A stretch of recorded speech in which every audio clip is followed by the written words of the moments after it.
Atong na disgutan sa miagi natong pambitay nga ang pagtuo naglanggob sa hunahuna, pagbati o binuhatan. O nga kitang mga Pilipino, labi na gyud sa atong kasing-kasing. No? Aduna tay suod kaayo nga pakiglambigit sa inahan sa Dios, ang mahal nga Birhen Maria.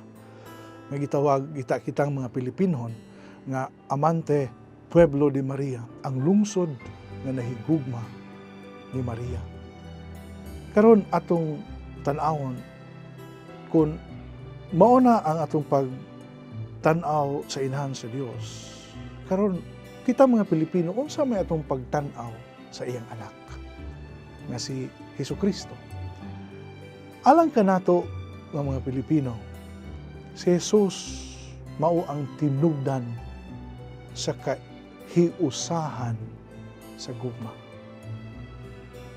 Nga kita magkatapok kita sa itong pagtuo na hapunting ni Hesukristo. Kita din sa Sugbo, sayod ta. Ang Senyor Santo Niño, ang batang Jesus.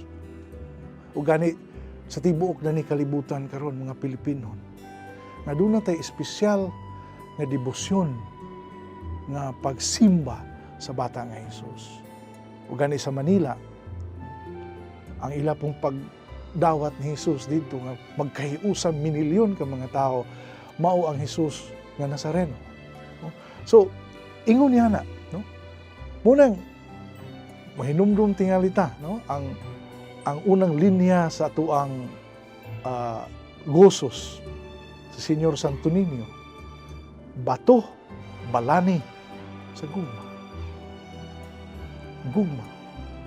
Nga kini tungod sa iyang kaanindot, kamaayo, kamatinludanon, ang tanang tao magkatapok yun ni Jesus.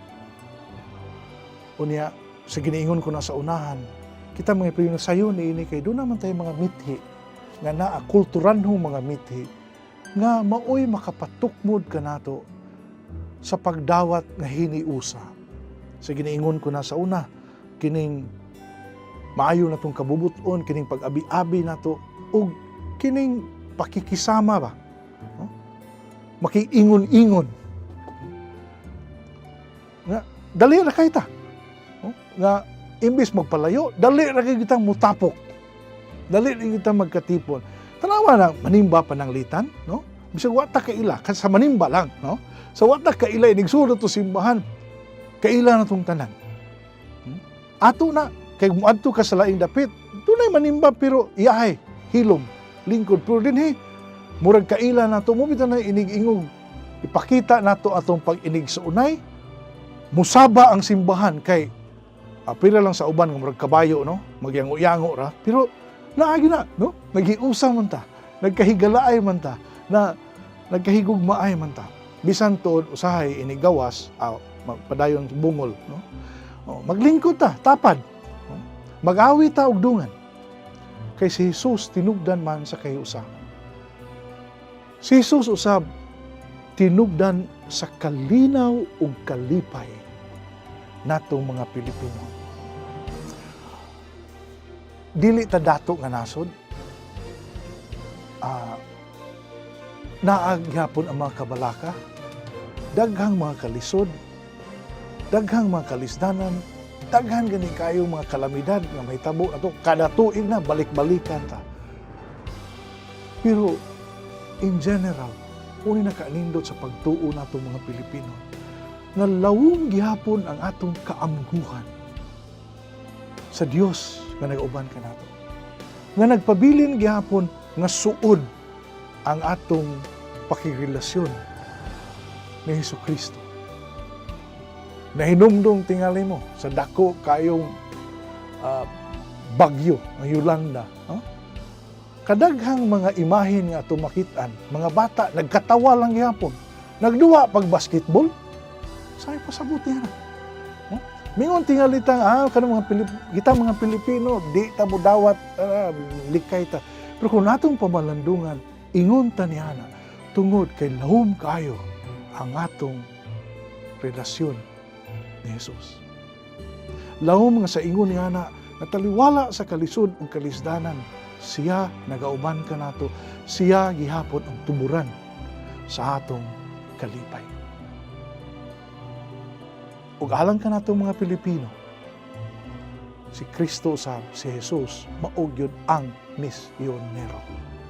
Ngano nakaingon ko ni ini tungod kay si Jesus gipadala sa amahan aron pagsangyaw sa mayong balita. Gitukod niya ang simbahan aron pagpadayon sa pagsangyaw sa mayong balita. Ug karon kitang mga Pilipino, kita mo'y nagpadayon niini sa lain-laing pamaagi ngadto sa tibuok kalibutan sa pagsangyaw sa gingharian sa Dios, sa pagsangyaw sa mayong balita. Pinaagi sa minilyon nga mga Pilipino nga tuwa karon sa gawas, namuyo ng trabaho. Pinaagi silang pagtuo, pinaagi silang pagtapok, simba, kung asang mga kapilya nga tuwa dito, pinaagi silang mga piyesta.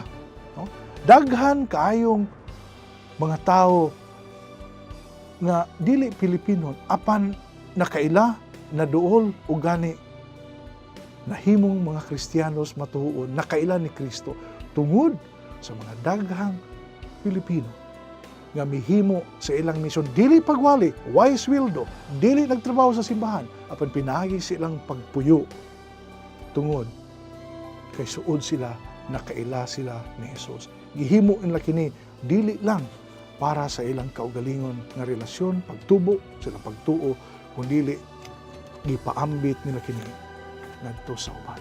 Manalangin unta ang Dios kanatong mga ginasahan sa gasa sa pagtuo aron ipaambit sa uban.